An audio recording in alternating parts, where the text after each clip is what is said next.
የትግራይ ወራሪ ኃይል ስል እንደው ቅፍፍ ያላችሁ ሰዎች አላችሁ። ጣሊያን እኮ እንደዚህ አላደረገም።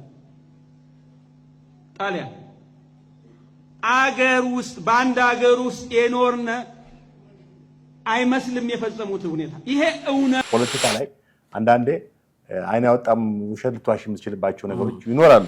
ይሄ ወራሪ ኃይል የሚባለው ቁጥር አንድ የትግራይ ፖለቲከኞች አቅደው ነው እያስፈጸሙት ያለው። ዋናው ጠላት ይሄ ኃይል። ሁለተኛ የታጠቀው ኃይል ገብቶ እያማሰለ ሰው እየገደለ ነው፣ እየዘረፈ ነው፣ እያዘረፈ ነው፣ ተቋማትን እያፈረሰ ነው። ከዛ በኋላ እንደውም የትግራይ ከዚህ በኋላ እንዳንሰራራ አድርገን ነው ያደቀቅነው የሰባበር ነው ምናምን ከባድ ነው አይደል? ንግግር አሁን እቺን ጠቅላይ ሚኒስትሩ ብለዋታል ወይ የሚለው ነው ትንሽ የሚያጠራጥረኝ። አየህ ከባድ ንግግር ነው ይሄ። የትግራይ ምሁራን ይሄን ኃይል የሚደግፉት ነው፣ ዝም ብሎ በሰላም የሚኖሩትን አይደለም እያልኩ ያለሁት። በሚዲያ በዲፕሎማሲ በሐሳብ ይሄ ወረራ በአማራ ላይ የሚደረግ ጭፍጨፋ ትክክል መሆኑን ድጋፍ እየሰጡ ስር የወጋ ርዕዮተ ዓለማዊ መሰረት እንዲይዝ አድርገው ታስቦበት ጭፍጨፋው ፖለቲካዊ መሰረት ይዞት እንዲሄድ እያደረጉ ነው። በመሰረቱ ኢትዮጵያና ኤርትራ በሰሜኑ ጦርነት የአንድ ሀገር መከላከያ እስኪመስሉ ድረስ ብለዋል። በዚህ ወረራ ሰራዊቱን እየተከተለ ባዶ መኪና ይዞ ከኋላ እየተከተለ ከሰራዊቱ ጋር ተባብሮ ሀብታችንን እየወሰደ ያለው ከዚህ ኃይል ጋር ተባብሮ የትግራይ ነጋዴ ዋናው ጠላት የኢትዮጵያ ጠላት ቁጥር አንድ ጠላት የትግራይ ወራሪ ኃይል። ጠቅላይ ሚኒስትሩ ዋሽተዋል ወይስ አቶ ገዱ ናቸው የዋሹት የሚለውን ገና አልተረጋገጠም።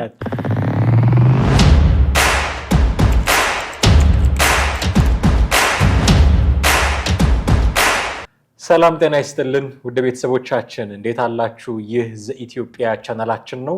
አብራችሁን እንድትቆዩ በአክብሮት በመጋበዝ የዛሬ ፕሮግራማችንን እንጀምራለን።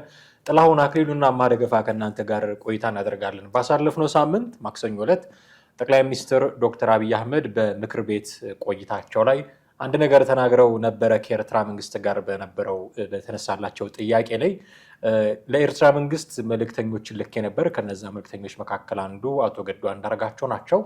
በህይወት ስላሉ እሳቸው መጠየቅ ስለሚቻል ብትጠይቋቸው የላኩትን ነገር ይነግሯቸዋል የሚል ነገር ተናግረው ነበረ። ይህንን አስመልክቶ አቶ ገዱ አንዳርጋቸው ትናንትና 3 ገጽ የሚሆን ደብዳቤ ለጠቅላይ ሚኒስትሩ ልከዋል፣ ምላሽ ሰጥተዋል ማለት ነው። ይህንን አስመልክቶ ነው ዛሬ ከባልደረባይ ጥላሁን አክሊሉ ጋር ቆይታ የምናደርገው። እስከ ፕሮግራማችን ፍጻሜ ድረስ አብራችሁን ቆዩ። ጥሬ እንዴት አለ? ሰላም ነኝ፣ እግዚአብሔር ይመስገን አለው። ደህና ነኝ።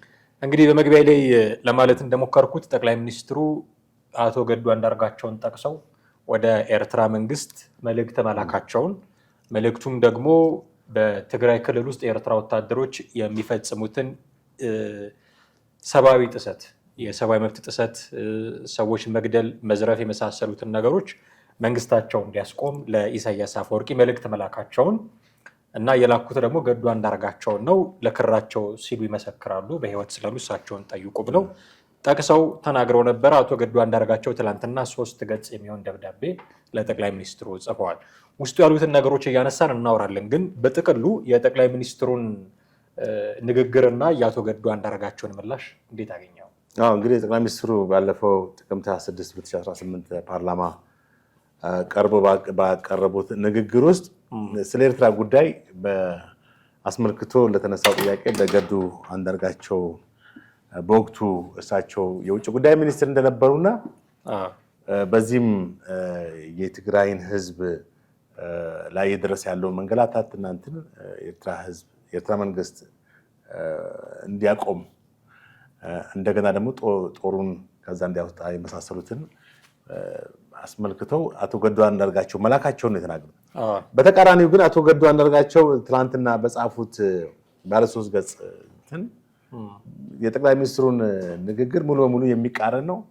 እንደውም እሳቸው ቃል በቃል ቅጥፈት ነው እስከማለት ነው የደረሱት እና አሁን ጠቅላይ ሚኒስትሩ ያቀረቡት ንግግር ስህተት ነው ብለው ነው በአደባባይ የተናገሩት እና ይሄ ንግግር እንግዲህ ምናልባት ጠቅላይ ሚኒስትሩ ይሄን ሁኔታ ሆን ብለው ነው በዛ ማለት የተናገሩት ወይንስ ጉዳዩን ረስተውት ነው ወይም የተላኩበትን አጀንዳ ስተውት ነው የሚለውን ነገር ታነሳለህ። ምክንያቱም በጣም ከባድ ልዩነት ነው ጠቅላይ ሚኒስትሩ በተናገሩትና አቶ ገዱ በሰጡት ምላሽ መካከል ሰፊ ልዩነት አለው። እሳቸው ያሉት ሌላ፣ አቶ ገዱ የጉዳዩ ባለቤት ያሉት ሌላ። እንደውም በህይወት ስላሉ ይህን ነገር ያስረዳሉ ብለው ነበረ። ግን ያው በህይወት አሉ እሳቸው አስረዱ ማለት የሰጡት ምላሽ በጣም መነጋገሪያ የሆነ ነበረ። ማን ነው ልናምን የምንችለው? ግን አሁን ወደ ውስጥ ወደ ይዘቱ ከመግባታችን በፊት አሁን ጠቅላይ ሚኒስትሩ እንዲህ ብለዋል፣ አቶ ገዱም እንዲህ ብለዋል። እንደ አውትሳይደር ጉዳዩን ከውጭ ሆኖ እንደሚከታተል ሰው አሁን ያሉበትን ሁኔታ መገምገም አለብን ብዬ አስባለሁ። እና እንደውም አንድ ትንታኔ ስሰማ ኤርሚያስ ለገሰ መሰለኝ በዚህ ጊዜ አቶ ገዱ አንዳርጋቸውን መጥቀስ አግባብ አይደለም የሚል ትችት ሲያቀርብ ነበር። ምክንያቱም ገዱ አንዳርጋቸው በዚህ ጊዜ የኤርትራ መንግስት ጉዳይ አስፈጻሚ ናቸው። ስለዚህ ጠቅላይ ሚኒስትሩ ያሉትን ነገር አያምኑም። ስለዚህ እሳቸውን መጥቀስ አግባብ አይደለም የሚል ትችት ሲያቀርብ ነበር። ስለዚህ አሁን ካሉበት ፖዚሽን አንጻር ያሉበት አቋም መንግስትን የሚቃወም ነው ይታወቃል። ፋኖን መደገፍ ነው ይታወቃል። ገዱ አንዳርጋቸው ያሉበት ሁኔታ ስለ ሽግግር መንግስት የሚያስቡ ሰው ናቸው በጥቅሉ በዚህ ሰዓት እና እሳቸውን ጠቅሰው መናገራቸው ጠቅላይ ሚኒስትሩ ልክ ነው አይደለም የሚለው እንዳለ ሆኖ ሊያምኑ ይችላሉ ወይ? አሁን እንደዚህ በል ብሎ ነው የላከኝ ብለውስ ሊያምኑ የሚችሉበት አቋም ላይ ነው ወይ ያሉት? እንግዲህ እሳቸው ተቃዋሚ ስለሆኑ ወይም ይህን መንግስት የመለመጣል ከኤርትራ መንግስት ጋር ግንኙነት ስላላቸው እውነት አያወሩም ብለህ መደምደም አትችልም። ጠቅላይ ሚኒስትሩን ደግሞ ያሻሉ ብሎ መደምደምም አይቻልም። ጠቅላይ ሚኒስትሩ ደግሞ በስልጣን ላይ ስላሉ አያዋሹም ብሎ መናገር አይቻልም። ምክንያቱም ፖለቲካ ነው። አሁን ፖለቲካ ምንድነው ጥሌ? ጠቅላይ ሚኒስትሩ አይዋሹም ሳይሆን ምን ፈልገው ይዋሻሉ፣ እሳቸውስ ምን ፈልገው ይዋሻሉ? የሁለቱንም አስቀምጠን መነጋገር ትክክል። አሁን ምልህ የፖለቲካ ገጽታ ነው የምትመለከተው።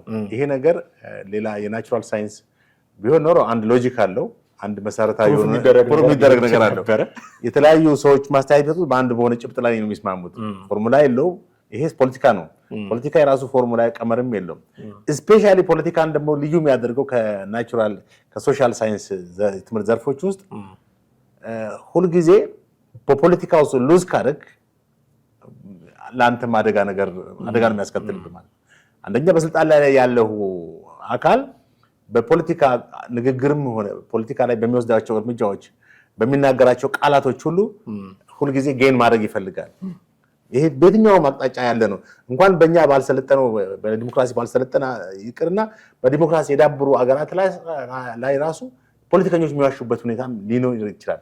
አሁን ጠቅላይ ሚኒስትሩ ዋሽተዋል፣ አቶ ገዱ ናቸው ትክክል ወይም አቶ ገዱ ስህተት ናቸው፣ ጠቅላይ ሚኒስትሩ ትክክል ናቸው ብለን ልንደመድም አንችልም።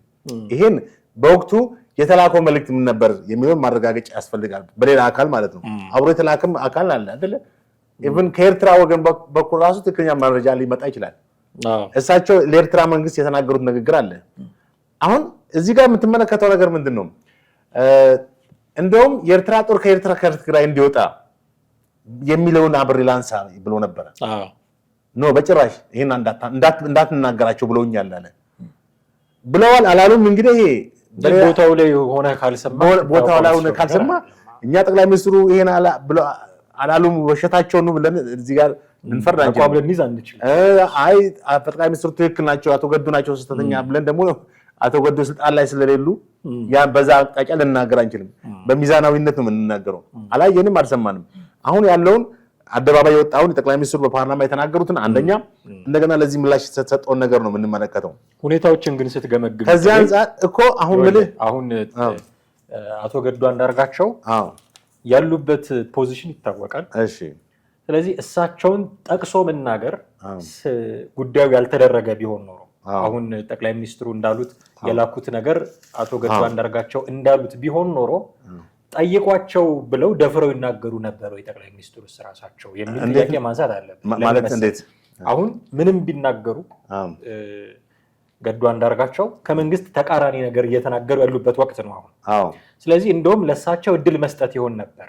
አሁን እውነት ባይኖር ኖሮ ጠቅላይ ሚኒስትሩ ጋር አሁን ጠቅላይ ሚኒስትሩ ላይ የሚነሱት በርካታ ጥያቄዎች አሉ። ከዚህ በፊት የኤርትራ መንግስት አልገባም ብለው ነበረ ወደ ኢትዮጵያ፣ በኋላ ገብቷል አሉ። በኋላ እንዲወጣ ምክክር እያደረግን ነው እየተነጋገርን ነው አሉ። አሁን ደግሞ ገብቶ ሲጨፈጭፍ ነበር አሉ። በዚህ ጊዜ እንዲህ ተናግሯል፣ በዛ ጊዜ እንዲህ ተናግሯል፣ እርስ በርስ የሚጋጩ ነው ንግግሮቹ የሚሉ በርካታ ቪዲዮዎች ቁርጥራጮች እያየን ነው። ይሄ መሰረት አለ። ነገር ግን አቶ ገዱ አንዳርጋቸውን ጠቅሰው ሲናገሩ አቶ ገዱ አንዳርጋቸው ምን ሊመልሱ እንደሚችሉ ጭምር እያወቁ ነው። ስለዚህ እውነት ባይኖራቸው አቶ ገዱን ሪፈር አድርገው ያወራሉ ወይ? ምክንያቱም አቶ ገዱ አሉ ሞተው ቢሆን ኖሮ እንዲህ ብያቸው ነበረ ብሎ ለማስተባበልም ይመቻል። እውነት ቢኖራቸው ነው ደፍረው የተናገሩት ስማቸውን በፓርላማ ደረጃ ያነሱት ብለን እንድንወስድ አያስችለንም ወይ? ትክክል። አሁን ያልከው ነገር የሚያስኬድበት ሁኔታ አለ። እንግዲህ ቅድም እንዳልኩት ነው ፖለቲካ ላይ አንዳንዴ አይን ያወጣም ውሸት ልትዋሽ የምትችልባቸው ነገሮች ይኖራሉ። አጣብቂኝ ስትገባ ወይም በፖለቲካ ውስጥ ኪሳራ እንዳይገጥምህ ኪሳራ የሚገጥምህ አጠቃላይ ከንግግርም ጀምሮ ነው። ለህዝብ ወይም ምክር ቤቱ ተለያየ እንትን በምታቀርበው ንግግርም ነው። ስለዚህ ያኛውን ነገር ሉዝ ላለማድረግ የምትናገራቸው ነገሮች ሁሉ ሴሌክቲቭ ናቸው። ኢቭን እዛ ጋር ቦት ስህተት እንኳን ቢኖር እዚህ ጋር በንግግር ልታረም የምትችልባቸው ሁኔታዎች የፖለቲከኞች እንትን እንግዲህ የፖለቲካው ራሱ ምን ፖለቲካው ያለው ገጽታ ነው፣ ፊቸሩ ነው። ሌላ ትምህርት ቅድም እንዳልኩ የናቹራል ሳይንስ ቢሆን ኖሮ የሆነ ፎርሙላ ይሰጣል፣ በዛ ፎርሙላ መሰረት ትሰራዋለህ። ኢቭን ሌሎች የምትስማማባቸው ዘርፎች አሉ የትምህርት እንትኖች። አሁን ፖለቲካም እኮ እንደ አንድ የትምህርት ዘርፍ ነው አይደል? እና ችግሩ ፖለቲካ ውስጥ ምንድነው ሉዝ ካደረክ ሁለንተናህ ነው ሉዝ የሚሆነው። ቋንቋ ራሱ ንግግር ራሱ እንትን ካለ ከታተ አጠቃላይ ሁኔታ ነው እንትን የሚለው። ስለዚህ አሁን ጠቅላይ ሚኒስትሩ ይሄን የተናገሩት አቶ ገዱ በስልጣን ላይ አለመኖራቸውን ብቻ ሳይሆን በህይወት አሉ አክቹአሊ ይሄን ምላሽ ይሰጣሉ ብሎ አስበዋል። ምን እንግዲህ አይ ዶንት ኖ አሁንም ይሄን ነገር በሌላ ወገን መስማት ያስፈልገናል።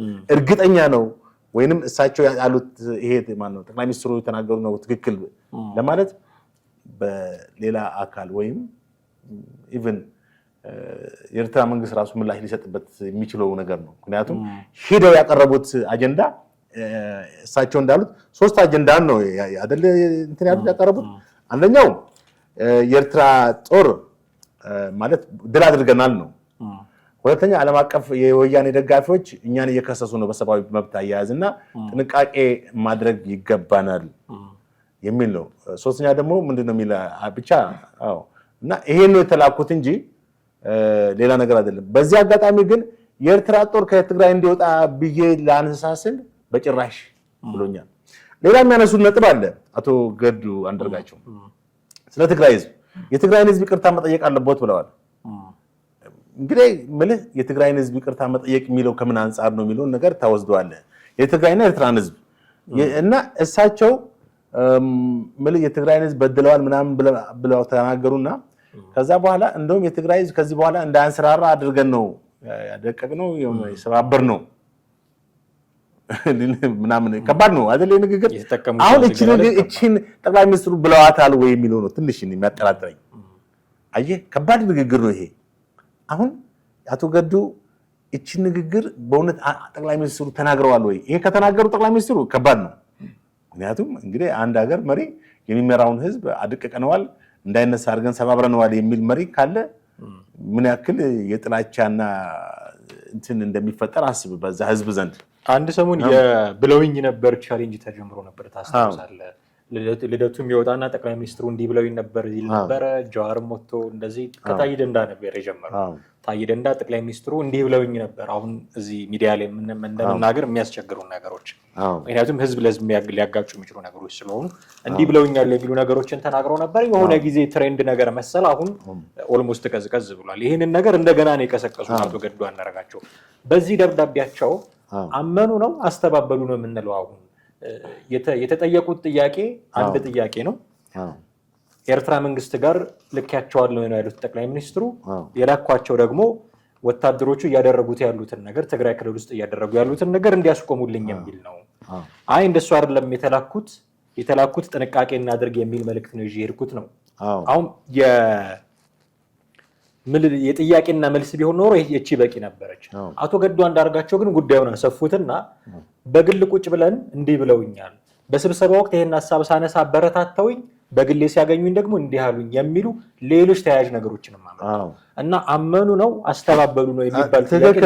በስብሰባ ላይ ያነሱት እንትን የትግራይን ህዝብ ማለትም ወያኔ በመሸነፉ ወደ በቀል እንዳይገባና ህዝቡ ላይ ደግሞ ሌላ መንገላታት እንዳይፈጠር በህዝቡም ዘንድ አለመረጋጋቶች እንዳይፈጠሩ የሚል እንትን አንስተው ነበረ በስራ ማለት በሚኒስትሮች እንትን ላይ በዚህን ጊዜ እሳቸውም አፕሩቭ አድርገውታል ጠቅላይ ሚኒስትሩ እንደ እሳቸው ገዱ ከቃላቸው ነው እንግዲህ ከጻፉ ደብዳቤ ነው ካነበብነው ነው እንጂ እኛ በወቅቱም አልነበርንም በሚዲያም የተላለፈ ነገር የለም ለህዝብ ፍጆታ የሚውል ጉዳይ አይደለም አሁን ከዛ በኋላ አቶ ገዱ በግል ግን ሲያገኙ የትግራይን ህዝብ አድቅቀነዋል እንደዚህ እንዳይነሳ ሰባብረነዋል ያሉኝ በግል ነው የሚሉት ይሄ ነው ጥያቄ የሚያስከትለው ይሄ ጠቅላይ ሚኒስትሩ ብለዋል ወይ ይሄን ካሉ አደገኛ ነገር ነው ምክንያቱም በትግራይ ህዝብና በመንግስታቸው በይበልጥም በጠቅላይ ሚኒስትሩና በትግራይ ህዝብ መካከል ከባድ ቅራኔና የዚህን ተቃራኒ አንድ ነገር ነው የሚፈጠረው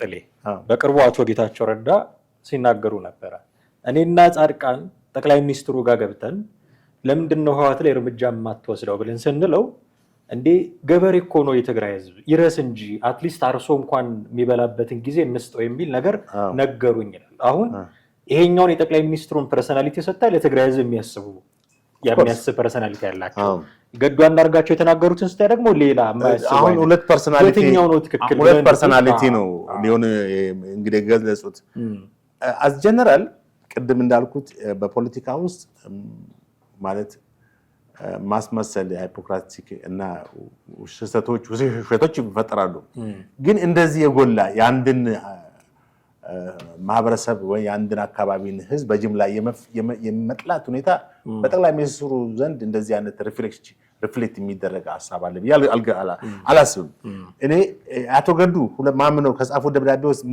ይሆናል ብዬ የምቀበለው በእርግጠው እሳቸው ከውጭ ጉዳይ ሚኒስትር የተነሱበት ታይም አንዱም እሱም ሊዋሹ አይችሉም ያም ጠቅላይ ሚኒስትሩ ይሄንን ቀኑን አላወቁትም ወይስ ተሳስተው ነው ወይስ ሆን ብለው ነው አላውቅም ግን ዞሮ ወደ ኤርትራ መሄዳቸውን አምነዋል ወደ ኤርትራ ደግሞ ሲሄዱ አሁን ሁለት ነገር ነው እዚህ ጋር ክላሽ የሚያደርገው አንደኛ በውጭ ጉዳይ ሚኒስትር ስልጣን ላይ እንዳልነበሩ ጦርነቱ እንደተነሳ የሰሜን ዕዝ ጦርነት የሰሜን ዕዝ መከላከያ ሰራዊት ላይ በተነሳ ማግስት ጥቅምት 25 አካባቢ ነው ጥቅምት 24 ነው እሳቸው እንግዲህ ከሳምንት በኋላ ነው ወይ እንደዛ ሳምንትም አልሞላው መሰለኝ ጥቅምት 24 ነው አይደል ተካሄደው 24 ነው እሳቸው ታዲያ በማግስቱ ነው የተነሱት ማለት ነው እንደዛ ደብዳቤያቸውም ላይ የሚለው እንደዛ በ25 ወዲያው ነው ሶ ጥር አካባቢ ነው እንደዛ ነው ግን እንደዛ ነው አይ ዶንት ኖ ብቻ ቀኖችን ክሮስ ቼክ ማድረግ ሊያስፈልግ ይችላል የውጭ ጉዳይ ሚኒስትር እሳቸው ከውጭ ጉዳይ ሚኒስትር እኮ ወረዱ ጊዜ ወደ ኦፊሻል አልተነገረም ሲሾም ነው እንጂ እኮ የሚነገረው ቀኑ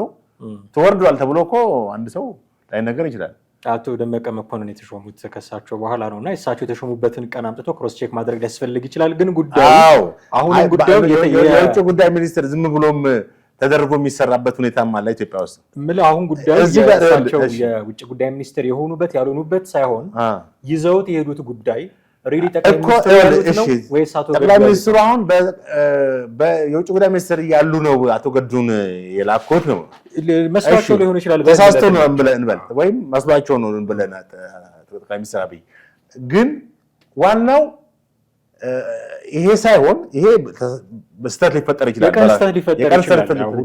ዋናው የኤርትራ የተላከው አጀንዳ ምንድነው የሚለው ነው እሱ ላይ ነው መነጋገር አሁን እሳቸው እንዳሉት በፓርላማ ላይ ጠቅላይ ሚኒስትሩ እንዳቀረቡት ህዝቤን ተንከባከብ ማነው አታንገላታ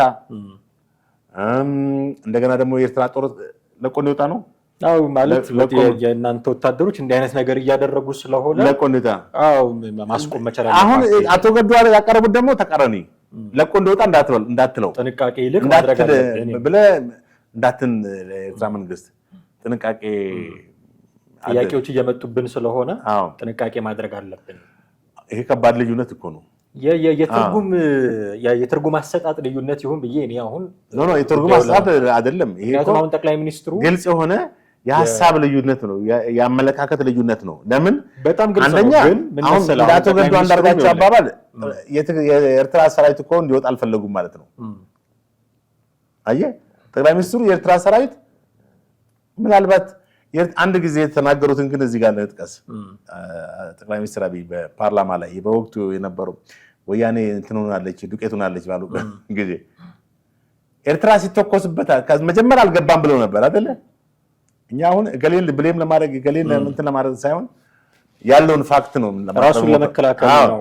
አሁን እሳቸው የኤርትራ መንግስት ሲተኮስበት ታዲያ እርምጃ መውሰድ አለበት ብሎ ኤርትራን የመደገፍ ሁኔታ በወቅቱ ተናግሯል። በመሰረቱ ኢትዮጵያና ኤርትራ በሰሜኑ ጦርነት የአንድ ሀገር መከላከያ እስኪመስሉ ድረስ ብለዋል አቶ ገዱ እንደዛ ነው የጻፉት። የአንድ ሀገር መከላከያ እስኪመስሉ ድረስ በጋራ ሲዋጉ ነበር። የኤርትራ መንግስት የኤርትራ ሰራዊት እስከ ሁለተኛ ዙር ጦርነት ሲያካሂድ እዚህ ደብረ ብርሃን ደርሷል የተመለሰው ወደዚህ ወደ አጣዬ አካባቢ። በዛን ጊዜ ደብረ ታቦር ድረስ ደርሰው የኤርትራ ሰራዊት እንግዲህ አስብ ከኤርትራ መጥቶ ትግራይን አልፎ ደብረ ታቦር አማራ ክልል ውስጥ ገብቶ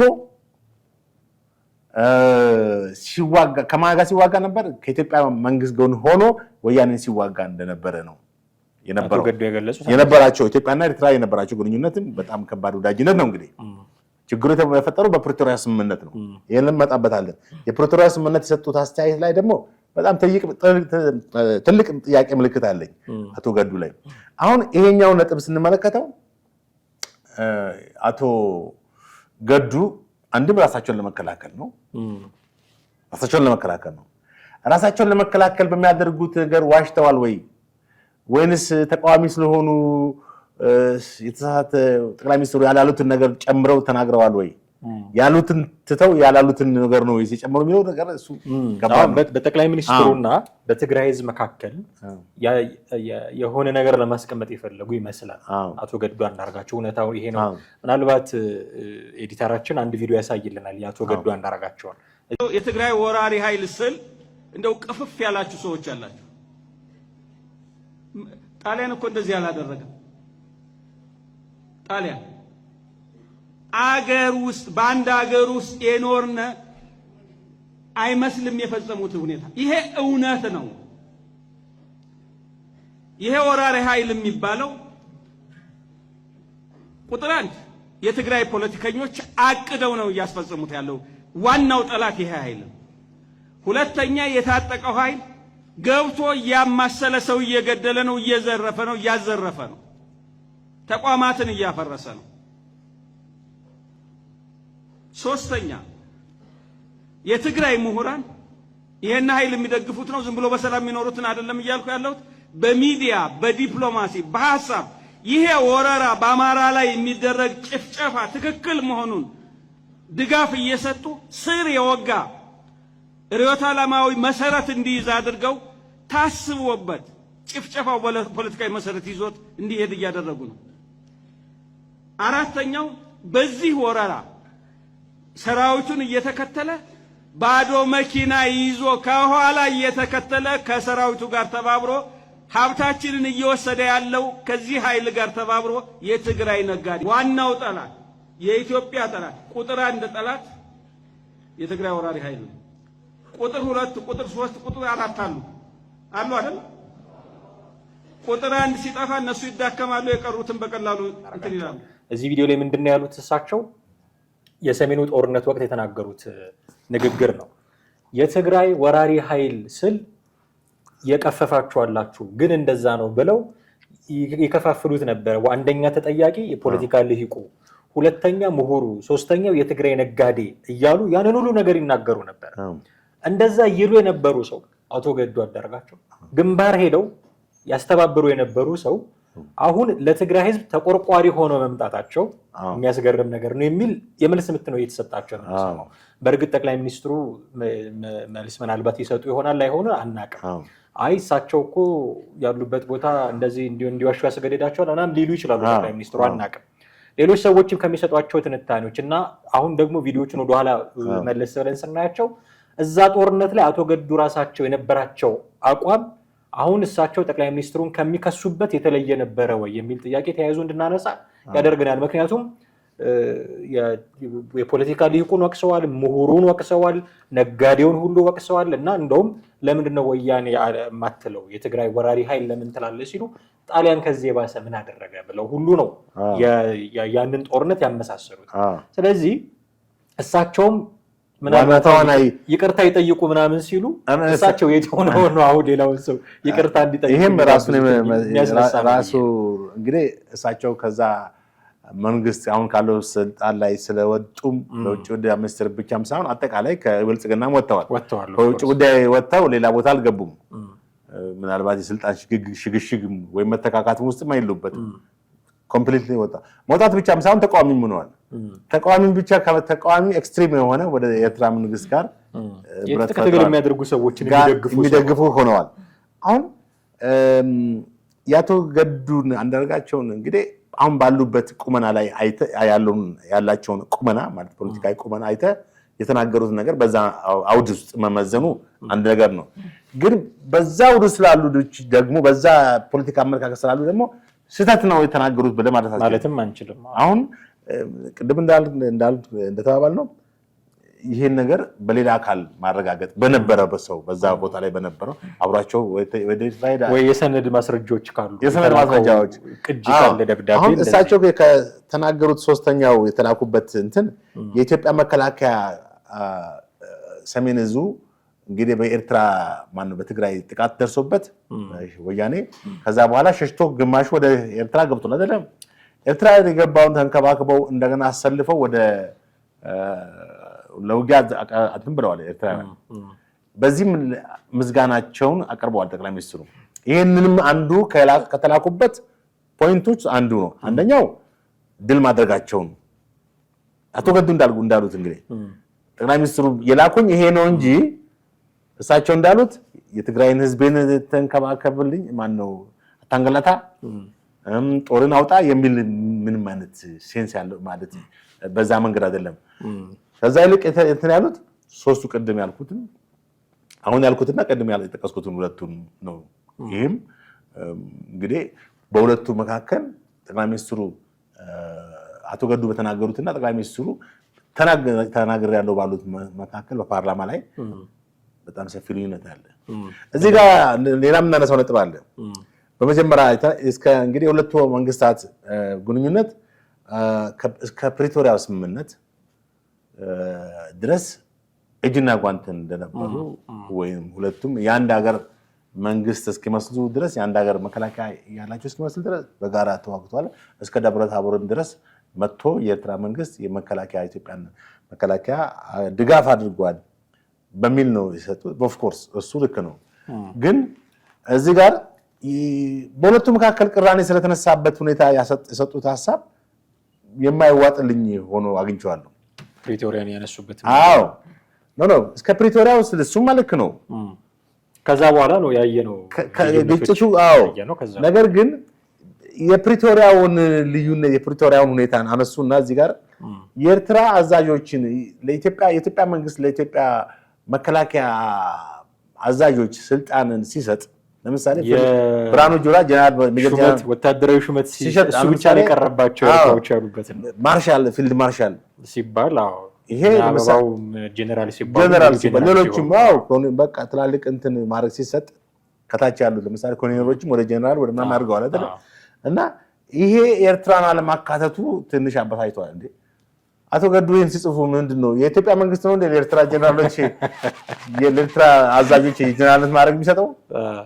አየ ጽሁፋቸው ላይ ትንሽ ወይም አላስተዋሉትም። አይ ቲንክ አብረው ተዋግተው ጀነራልነቱ ብቻ ነው እንጂ የቀረው ሌላ ምንም የቀረ የለም። ኖ ምስጋና ማቅረብ እንግዲህ የኤርትራ መንግስት ምስጋና ማቅረብም ነው ቢሉ ትክክል ነው።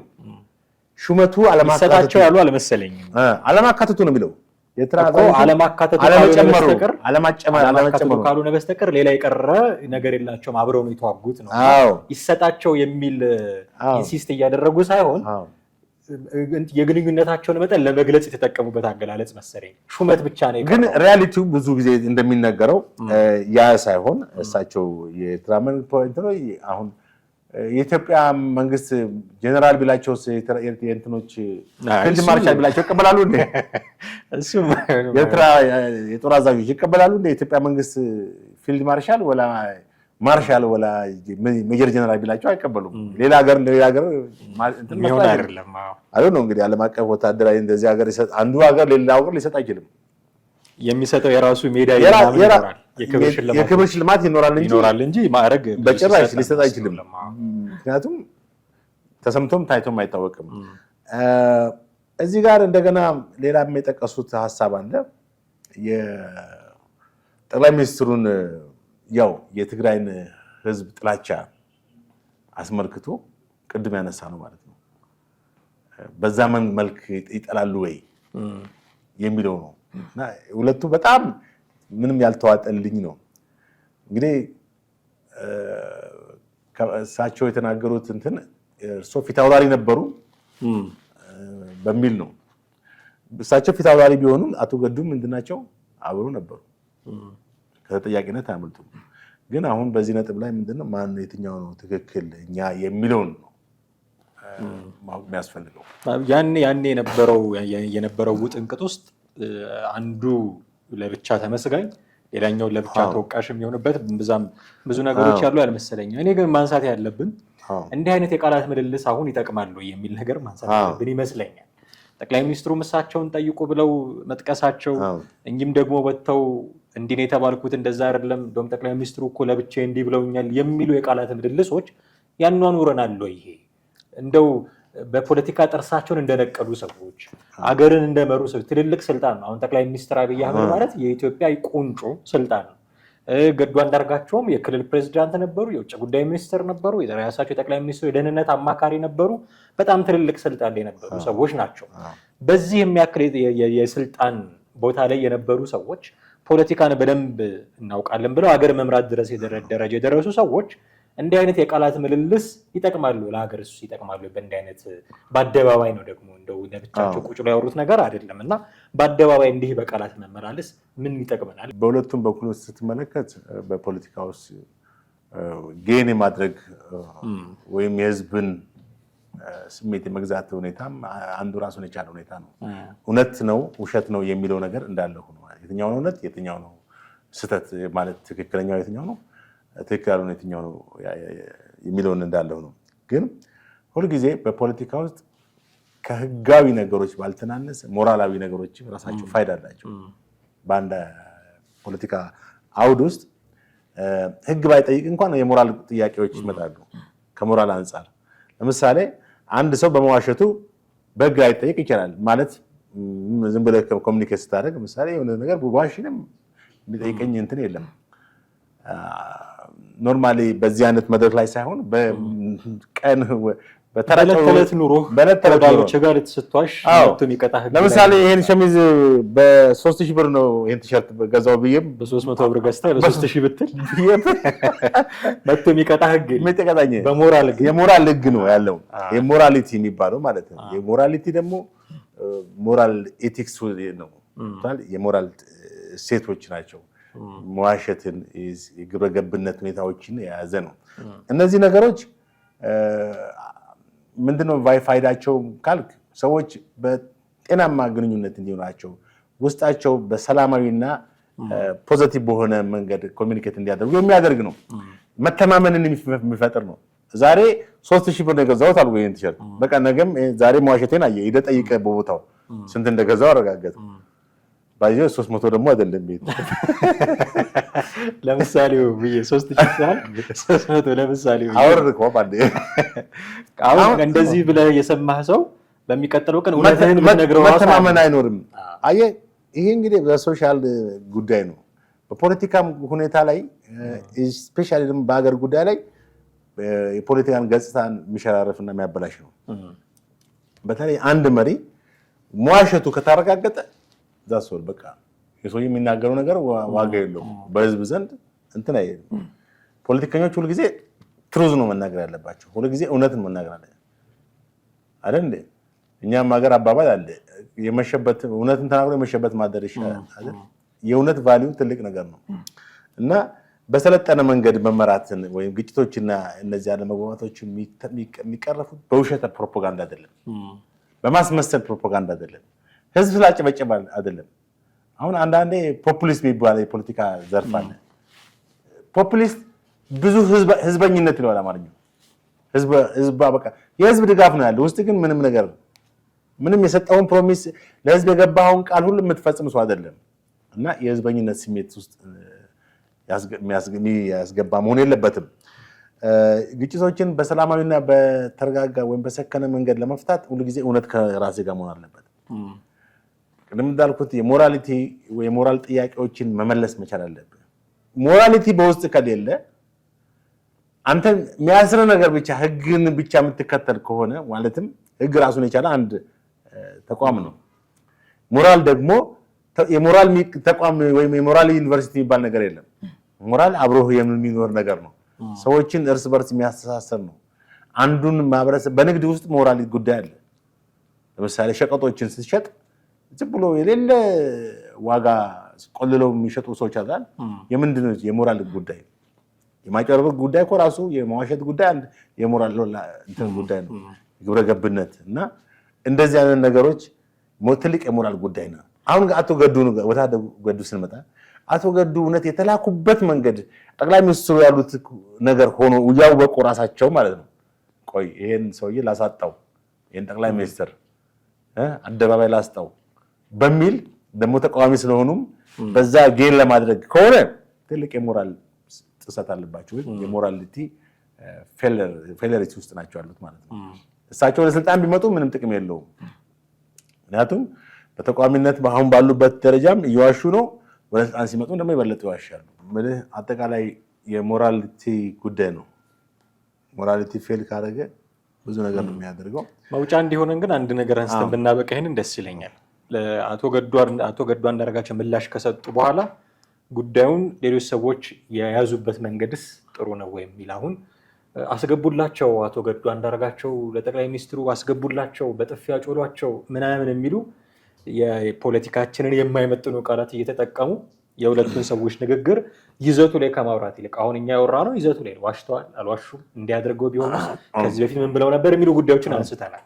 እዚህ ላይ ከማውራት ይልቅ አስገቡላቸው፣ እንደዚህ ያደረጓቸው፣ በጥፊ ያጮሏቸው የሚሉ ቃላትን እየተጠቀሙ ጉዳዩን ለማባባስ ጥረት የሚያደርጉ ሰዎችን እናያለን እና አውትሳይደርስ ጉዳዩን ያዙ። በጆርናሊዝም ትልቁ እንትን ፋክት ቼክ የሚባል እንትን ታውቃለህ፣ እውነተኛውን ነገር ማረጋገጥ ነው። ፋክት ቼክ አንድ ሚዲያ ሰው በተለይ ፋክት ቼክ እውነቱን ማረጋገጥና ከዛ በኋላ ያንን ካረጋገጠ በኋላ ነው ለህዝብ ሪፖርት ማድረግ ያለበት ወይ አድሬስ ማድረግ ያለበት። አብዛኛው በሶሻል ሚዲያ እንግዲህ ያሉ የሶሻል ሚዲያ አርበኞች እንበላቸው ፓትሪዮትስ ኦፍ ዘ ሶሻል ሚዲያ ሁልጊዜ በሆነ ሴንሴሽናል ነገር ነው የምትመለከተው። አሁን አቶ ገዱ ምላሽ ሰጡ እንጂ መች ተረጋገጠ? የአቶ ገዱ ንግግር ራሱ እውነት መሆኑን ተረጋገጠ። ጠቅላይ ሚኒስትሩ ዋሽተዋል ወይስ አቶ ገዱ ናቸው የዋሹት የሚለውን ገና አልተረጋገጠም። ቅድም እንዳሉ በሶስተኛ ወገን ወይ በሌላ እንትን የተጻፈ መረጃ ካለ ያ ነው ፕሩፍ ፋክት ቼክ ሊሆን የሚችለው እንጂ ጠቅላይ ሚኒስትሩ በቀረቡት ነገር ላይ አቶ ገዱ ይሄን ደብዳቤ ስለጻፉ አቶ ገዱ ልክ ናቸው፣ ጠቅላይ ሚኒስትሩ ልክ አይደሉም፣ ወይም አቶ ገዱ ስህተት ነው የተናገሩት፣ ጠቅላይ ሚኒስትሩ ልክ ናቸው ብለን ለመፍረድ አንችልም። እና በአብዛኛው ሶሻል ሚዲያ ላይ ታውቃለህ የሚሰጡ ኮመንቶች የሚሰጡ አስተያየቶች ሁሉ በተጨባጭ ግራውንድ ይዘው ሳይሆን ዝም ብሎ አየር ላይ ያሉ ናቸው። ፋክት ቼክ አያደርጉም ወይም አኪዩሬሲ የሚለውን የኤቲክስ ኦፍ የጆርናሊዝም ኤቲክሱ ናቸው። እንግዲህ እነዚህ ሪላያቢሊቲ፣ አኪዩሬሲ፣ ትሩዝ ምናምን የሚባሉት ኢቭን አካውንታቢሊቲ ሊኖርበት ይችላል። አሁን ግን ሶሻል ሚዲያው ትልቁ ችግር አካውንታቢሊቲም ስለሌለው የፈለገውን ነው የሚጽፈው እንደፈለገ። ተጠያቂነት የለማ። ማነው የጻፈው? እገሌ ነው ሚስተር እገሌ ሰንበዴ ራሱን ደብቆ ይሆናል። ሰንበዴ በቃ በሆነ አካውንት አሁን የምናያቸው ኮሜንቶችን ግን ማን እንደሆኑ የምናውቃቸው በትክክል ፐብሊክ ፊገር የሆኑ አንዳንዶቹም ጭምር አሉ። እነዛም ሰዎች እኮ ይሳሳታሉ። እነዛም ይሄ የዚህ እንትኑ ሞብ ይወስዳቸዋል። ነጥብ ማስቆጠር ነው ትልቁ ዓላማቸው። አቋማቸውን ነው የሚያዩት። ደጋፊ ነኝ ተቃዋሚ ነኝ የሚለውን ነው የሚያዩት። በቃ አሁን ለምሳሌ እነ 360 ማን ነው እነ ሀብታሙ የመሳሰሉት ሚዲያ የሚያቀርቡት ሁልጊዜ መንግስት በሚያቀርበው ነገር ይደግፋሉ ብለን መጠበቅ የለብንም በተአምር። ምክንያቱም በቃ በተቋሚነት ራሳቸውን ፈርጀዋል። የዚህ መንግስት ደጋፊ የሆኑ ሰዎች ደግሞ ተቃርኖ የሆኑ ነገር ሲመጣም ራሱ ይሄ የተለያየ ታፔላ እየለጠፉ ያንን ባንዳ ተላላኪ ምናምን የኤርትራ መንግስት ተላላኪ የኤርትራ መንግስት ባንዳ ኖ ሁሉ ጊዜ እውነተኛው የትኛው ነው የሚለውን ነገር ማወቅ ያስፈልጋል። ይሄ ደግሞ እውነት አንስተናገር ተጠያቂነት ቢመጣ እንኳን ያ ተጠያቂነት በህግም ነፃ ሊያወጣ ይችላል። ኢቭን የፍትህ ስርዓቱ ላይ ሙሉ በሙሉ እንኳን ባትልም እውነትን ከያዝክ ነፃ ማትወጣበት ምክንያት እንዲህ አይነት ኮሜንቶች ነገሩን ሊያባብሱ ስለሚችሉ ነገሩን በጥንቃቄ መያዝም ተገቢ ነው የሚለውን ለማንሳት ነው። እጅግ አድርጌ አመሰግናለሁ ጥሌ። ውድ ቤተሰቦቻችን እናንተም ከኛ ጋር ነበራችሁ ቆይታ እጅግ አድርገን እናመሰግናችኋለን። የዛሬው ፕሮግራማችንን እዚህ ላይ እናበቃለን። በሚቀጥለው ጊዜ በሌላ ርዕሰ ጉዳይ እንዲሁ እንጠብቃችኋለን። ሀሳብ እና አስተያየቶች ካሏችሁ በተለመደው መንገድ ልታደርሱን ትችላላችሁ። እጅግ አድርገን እናመሰግናለን። ጤና ይስጥልኝ።